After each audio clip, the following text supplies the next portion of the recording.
Hello everyone! Good morning po sa inyong lahat. Ako po ulit si Miss Ruth Villegas Wenceslao and I'm back with another vlog because ECQ made this again. But this time, it's different. Mostly na ipopost ko dito is more about discipleship kasi I'm currently ministering the youth but ngayon lang ako nag-post, pero I've been doing this before pa, since dalaga't binata pa kami ng aking husband. Talagang yung heart namin ay nandun talaga sa youth. So, we would like to thank God for giving us this opportunity para makapag-minister again, and due to sa mga nagre-request. Ang dami po kasi nagre-request regarding dito po sa slides na pinost ko. So, this one ay tinuro ko na rin po sa mga youth last Sunday during our youth online or virtual fellowship. I hope may natutunan sila. And, ayun, the title is obviously here, Paano nga ba mag-devotion? So, nakalagay dito for new and baby Christians kasi sabi ko sa kanila, parang we are starting all over and over again.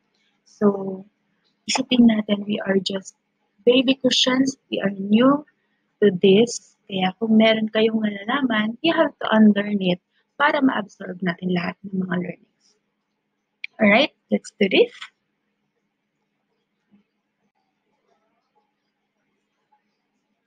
Paano nga ba mag-devotion, guys? Paano nga ba? Sa mga marunong dyan, ako, share nyo naman sa comment section.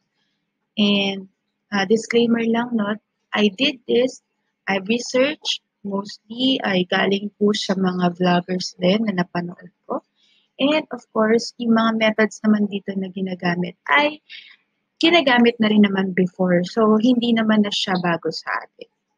Alright? So, ano nga ba ang devotion, first and foremost?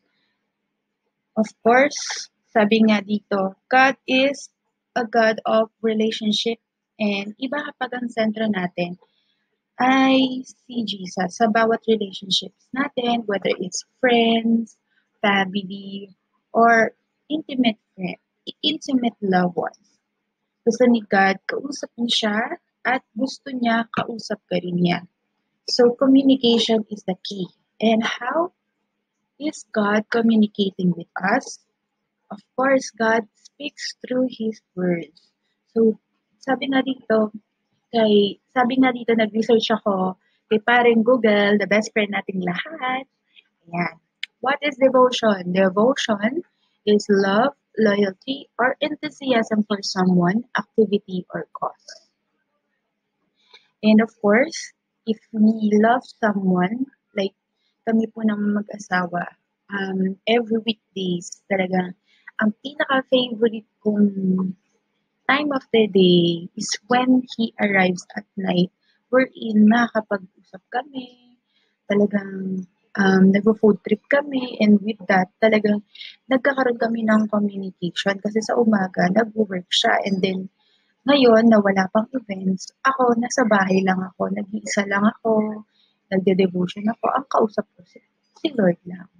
And with the communication for someone na in a relationship, you must have a great communication. Diba? And tawag nga po dito natin, mas kilala sa tinatawag na daily devotion or quiet time with the Lord. It is allotting a time and place to study the Bible and meditate on it. Sabi ko nga sa mga youth, ano ba ang ginagawa nyo every morning once you open? Siyempre, kung mga pilosopo yung mga kabataan, medyo pilosopo yan. Sabi nila, siyempre, didilat yung mata. No. It's not like that. I know every one of us are guilty na pagkagising natin ng umaga, ang unang-una natin hinahawakan, cellphone, tinitignan natin kung nag-text na ba, kung nag-chat na ba ang inyong crush. But anyway, I hope we find time na magkaroon ulit ng daily devotion or quiet time with the Lord. Kasi ako, I admit na talagang nalampasan ko yan during the times na medyo busy talaga. And one thing na pinagpapasalamat ko sa Panginoon, kahit na nag-ECT ulit, ay talagang binalik niya yung pagde-devotion ko sa Kanya. And that's one good thing about the Lord. Talagang He is doing something good out of the bad situation na hinaharap natin. Kaya, ayun, let's look at the brighter side anyway. And, yeah. Next slide. Sabi nga po sa Matthew 4:4, ngunit sumagot si Jesus, nasusulat, ang tao'y hindi lamang sa tinapay nabubuhay, kundi sa bawat salitang nagmumula sa bibig ng Diyos. So, yes, we are hungry. Kailangan natin ng pagkain sa araw-araw. Pero sabi nga dito sa Matthew 4:4, hindi lang tayo dapat nabubuhay sa tinapay or sa pagkain na kinakain ng ating physical na body. But we also need to feed our soul. So, yung soul natin, nabubuhay siya sa salita ng Diyos. Because He is the bread of life. So, we need to understand that as a Christian. And there are two inseparable components of devotion. Hindi pwedeng mawala itong dalawang bagay na to. Which is one is the Bible and two is the prayer. So, hindi pwedeng nagbabasa ka lang ng Bible. O, Ate Ruth, tapos na ako magbasa ng Bible, nag-devotion na ako. Or, nag-pray ka alone without reading the Bible. So, that is not devotion itself. Kailangan magbasa ka ng Bible, namnamin mo siya, dilidilihin mo siya, and after that, you have to pray. So, ayun. Napaka-basic lang, di ba? Napakadali lang. So, I wonder, bakit hindi tayo nagde-devotion, mga kabataan? Next, there are actually basically three things needed para po makapag-start tayo mag-devotion. Unang-una, we need the Bible. I have here my Bible. Actually, sa asawa ko siya. Ayan, ito yung Bible ko. And also, I have a notebook. Yay, may name ko yan. And of course, a ball pen. And of course, kung medyo ma-artistic ka, katulad ng mga kakilala ko, yan. You need highlighters, sticky notes, yung mga brush tip na ball pens, and you find it very interesting na mag-create ka ulit ng bagong hobby, like yung pagiging artistic mo, ilalabas mo siya sa pagsusulat ng mga scriptures. Nakakatuwa siya. And of course, masaya talaga. And ako, yun yung naging bagong hobby ko, this ECQ. Kaya napakarami kong ballpens na iba-ibang kulay ngayon. Yan, syempre, shoutout sa Shopee. Baka naman. Alright, next slide. And here are the methods na I would like to share. Syempre, kailangan meron tayong system dahil ang pagbabasa ng Bible, it is really, really confusing. Lalo na sa mga beginners. Kung beginner ka, hindi namin nare-recommend na gamitin mo yung parang shotgun method or yung tinatawag natin na pagbukas mo ng Bible, parang may butiking nalaglag, tapos kung saan nalaglag yung butiki, yun na yung babasahin mo. That is a no-no, kapatid, because it will lead you to confusion. Okay, here are the systems that you will use. First and foremost, we have the devotional book. Marami tayong mga devotional books dyan. And number one with that is the daily bread. O, di ba? Familiar kayo sa daily bread. Murang-mura lang yan, I guess. 75 pesos lang yan sa mga PCBS or National Bookstore. And dun po kasi sa Daily Bread, it has scriptures na, it has explanations and memory verse. Pero yung mga scriptures dun, medyo konti lang. So, you need to go to the Bible. Of course, open your Bible. And then, syempre, di mo siya maintindihan kung yun lang mismo yung verse na babasahin mo. You need to go up and down or yun the whole chapter. Yun yung babasahin mo para maintindihan mo siya ng mas maayos. And next, we have the downloadable devotional materials. So, if you have an internet, you are fortunate. Blessed ka kapatid kung meron kang internet. Kaya wag mong gamitin kung saan-saan lang. Okay? And marami tayong pwedeng i-download doon like mga PowerPoint presentations, audiobooks, Bible apps. And one thing na nag-help sa akin ngayon sa aking devotional, it makes me really find the plans in scriptures na pwedeng gamitin ko sa aking pagde-devotion, which is the YouVersion Bible app na pwede nyo naman pong i-download sa Google Play Store and sa mga apps na available. Ayan, available siya online. Guys, free siya. So, I will insert na lang dito sa baba sa may link kung ano po yung insert ko yung link nung YouVersion para makita niyo po. And it really helps me, di ba? So, meron din doon parang pastor na nagmi-minister sa'yo, nagpa-preach ng very, very light lang, small span of time lang. And marami doon, may prayer na rin doon that will help you guide your prayers.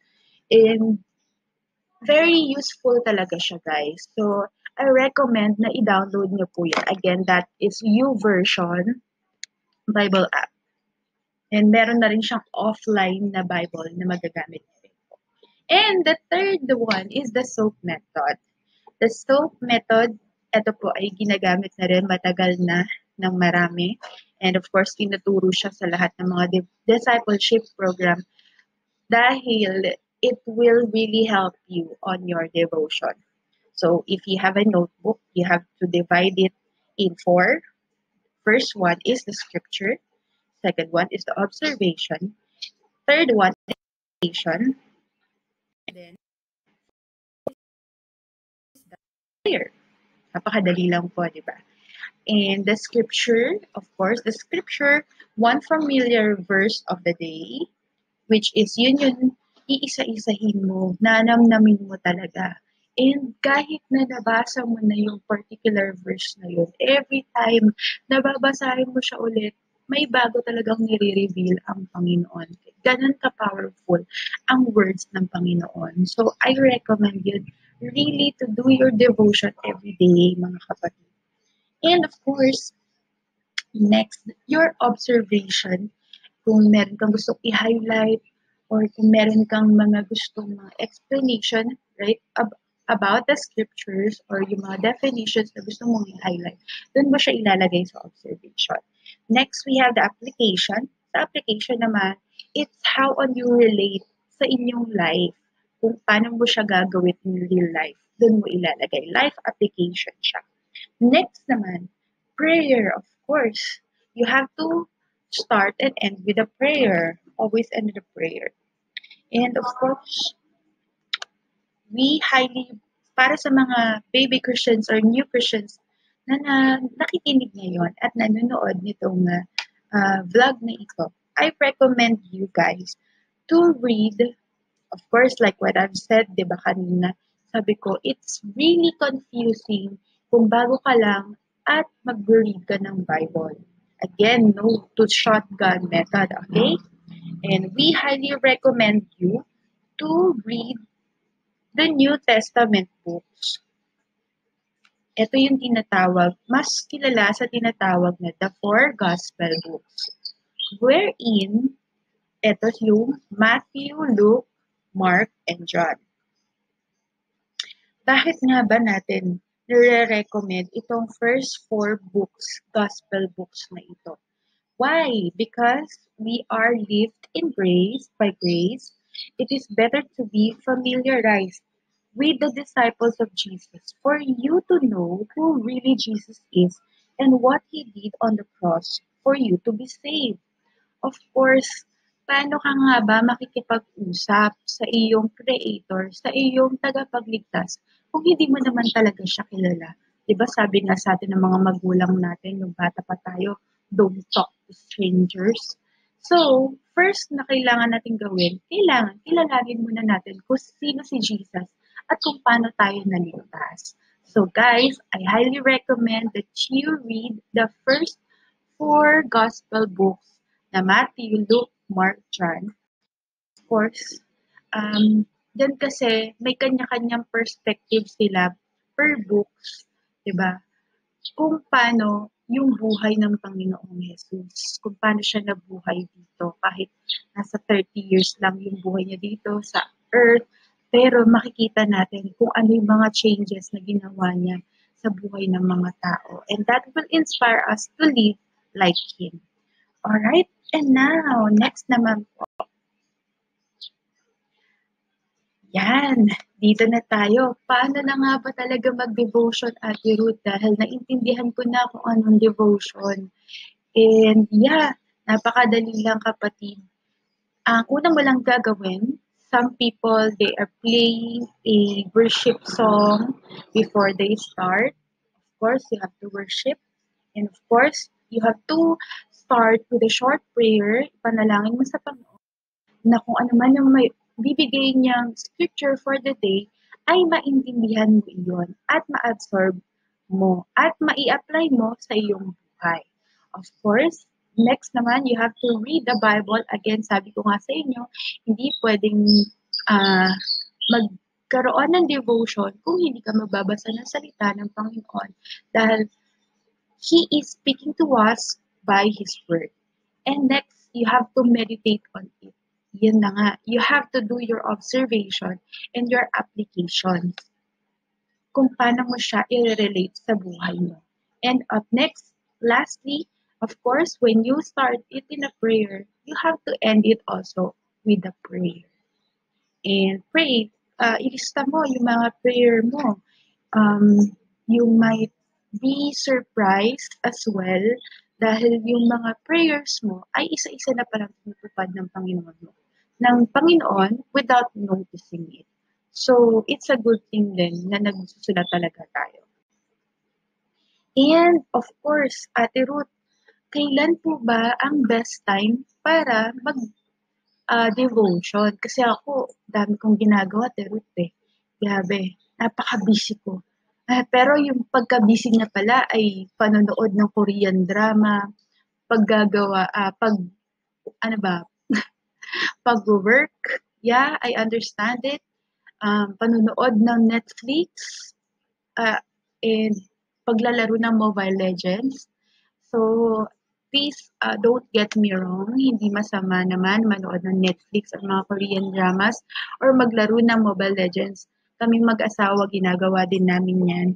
But please don't forget your relationship with the Lord. Hindi naman hinihingi ng Panginoon yung buong araw mo, 'di ba? At least maglaan ka ng panahon para sa pagbabasa, pakikipag-usap sa Panginoon. And hindi na ako yung magsasabi ha, ito ay galing na sa Bible. Sabi sa Joshua chapter 1 verse 8, do not let this book of law, of course the Bible, depart on your mouth. Meditate on it day and night so that you may be careful to do everything written on it.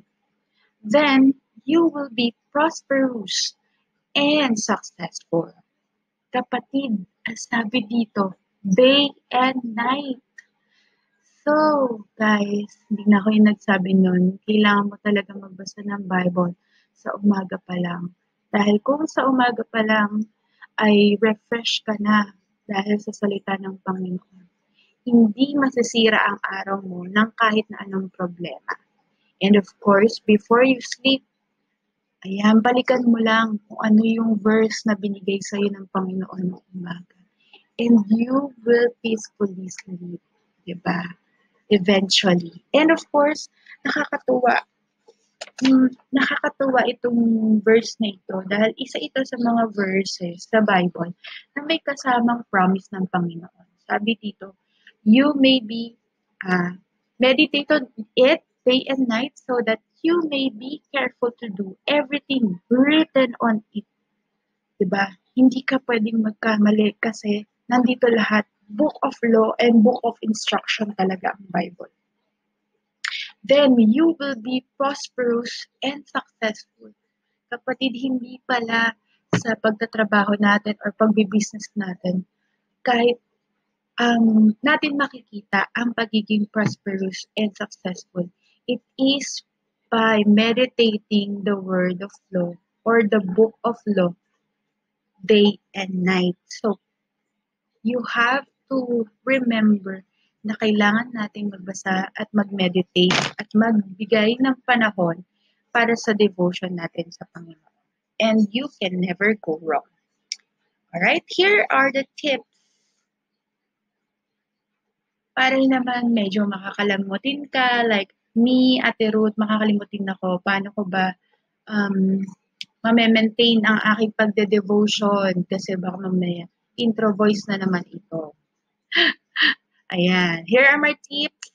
Make a devotion calendar. Of course, kung busy ka, pwede mong gawing sa umaga or sa gabi bago ka matulog. Or kung hindi talaga kaya ng everyday, siguro MWFS, ganun. Gawa ka ng calendar mo, kapatid. Kung meron kang organizer, yan, pwede din naman. Next, we have to set an alarm. Yung sa YouVersion Bible app, meron po siyang alarm or meron siyang notification every time na kung gusto mo 3 p.m. or 10 a.m. or 7 a.m.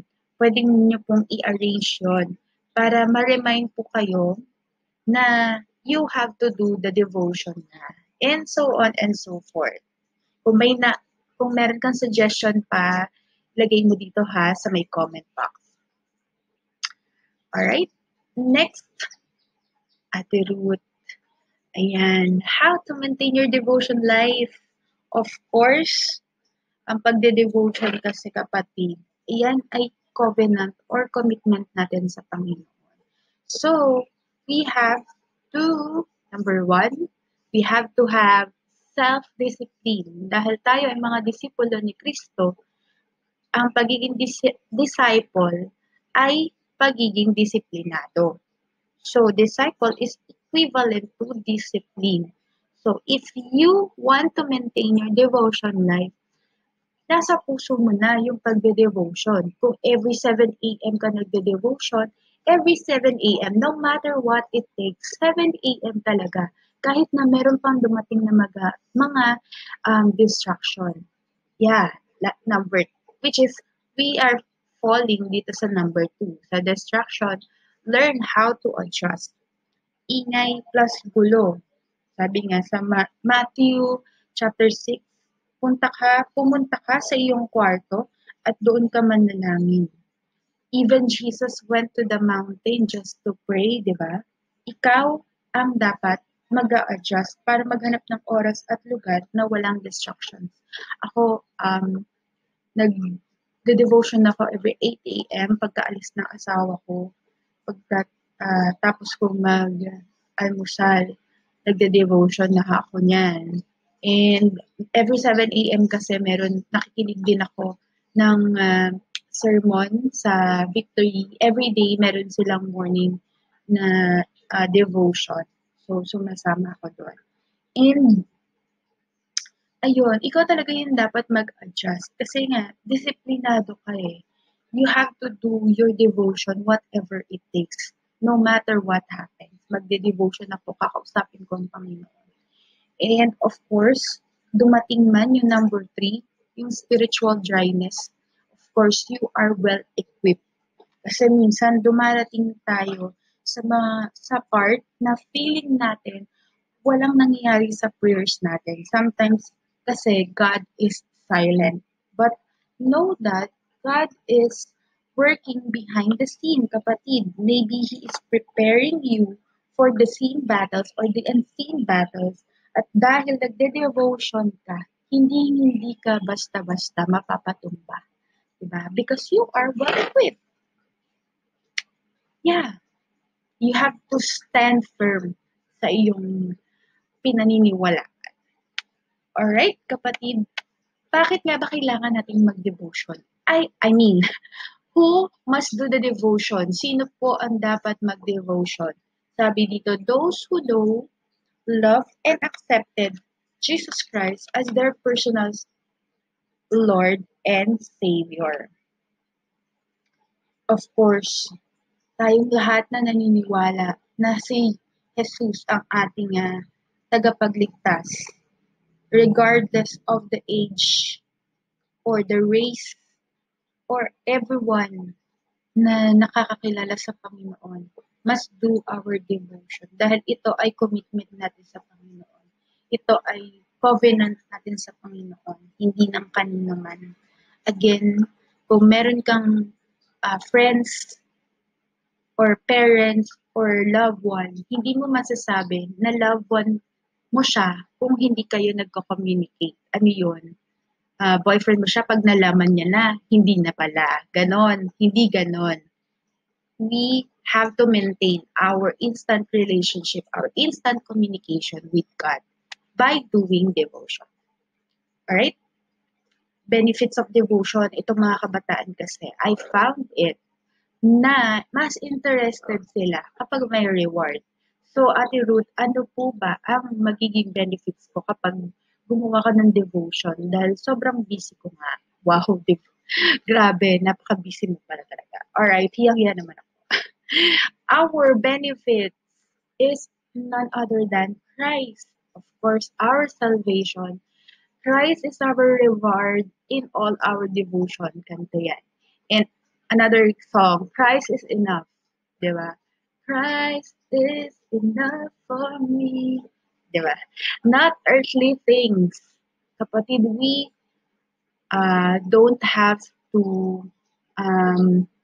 seek for earthly things dahil lahat ng bagay na yan ay temporary. Ang Panginoon, He is the same yesterday, today, and forever. Hindi kanya bibiguin. Also, He will make His promises come true in His perfect timing. Siyempre, when you do your devotion, you also pray. And when you consistently doing it, diba, baka yung Father in Heaven natin, makulitan na sa ating mga prayers dahil lagi natin siyang kinukulit na, Lord, please do heal na ganito, diba? So, He will make His promises come true in His perfect timing. It may be yes, it may be no, but sometimes it is wait. Wait ka lang, kapatid. And also, lastly, He will turn your worries into worship. Napakasarap mag-worship, kapatid. Ayun ang pinaka-the best na feeling sa buong mundo. Feeling sa buong time sa ating buhay, yung pag-worship sa Panginoon. And if you are worshiping, nawawala lahat ng pain, nawawala lahat ng worries mo. So, I encourage you to do your devotion if ayaw mo talagang ma-focus yung buhay or yung pananaw mo sa buhay sa mga problems lang. We should seek God daily. Right? And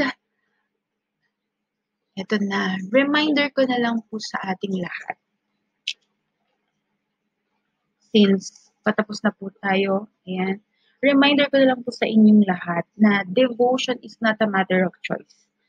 As a Christian, it is a command from God. We need to read the Bible, we need to pray, and apply that all that is written in the Bible. So again, if we have relationship to Him, we have to communicate with Him day and night. Next, huwag tayong intro boys, mga kapatid. Huwag sa umpisa lang tayong magaling. Marami akong kakilalang ganyan eh. So, umpisa lang talaga magaling. So, pagdating sa gitna, wala na. Wali na. Mema devotion na lang, mema ipakita na lang kay pastor, kay pastora, kay cell group leader, ayan, kay D group leader. Mema pray na lang, may basa ka na lang. Kapatid, sarili mo lang ang niloloko mo. God knows your heart at yung presensya niya ang magbibigay ng kaibahan at transformation at magre-renew ng mind mo on how you look on things dahil sa pagde-devotion. Madedevelop yung maturity mo as a Christian and also yung attitude mo sa paghihintay sa sagot ni Lord sa iyong mga prayers. And of course, mapapagod ka lang kababasa, kasusulat mo kung walang presensya ng Lord. Walang kabuluhan yan. Again, sabi ko nga, kahit gaano pa kaganda yung calligraphy na ginagawa mo dyan sa iyong devotional book, but your motive or yung intention mo ay magpakitang gilas lang sa iyong pastor or sa cell group leader mo or sa D group leader mo. Baliwala lahat yan, kapatid. Kung hindi ang Panginoon ang pinararangalan mo, kung hindi ang Panginoon ang piniplease mo. Don't please men, please God. Alright? And lastly, always remind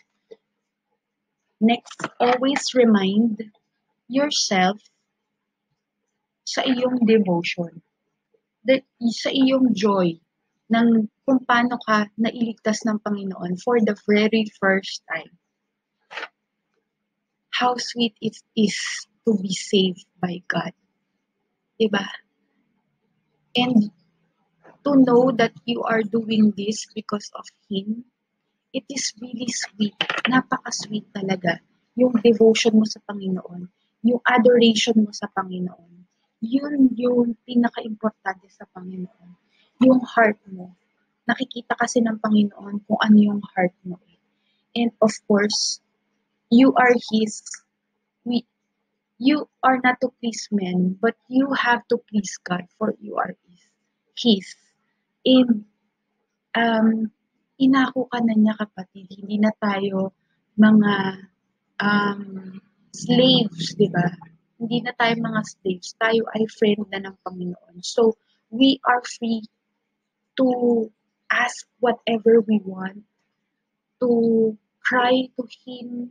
We are free to lift our burdens to Him.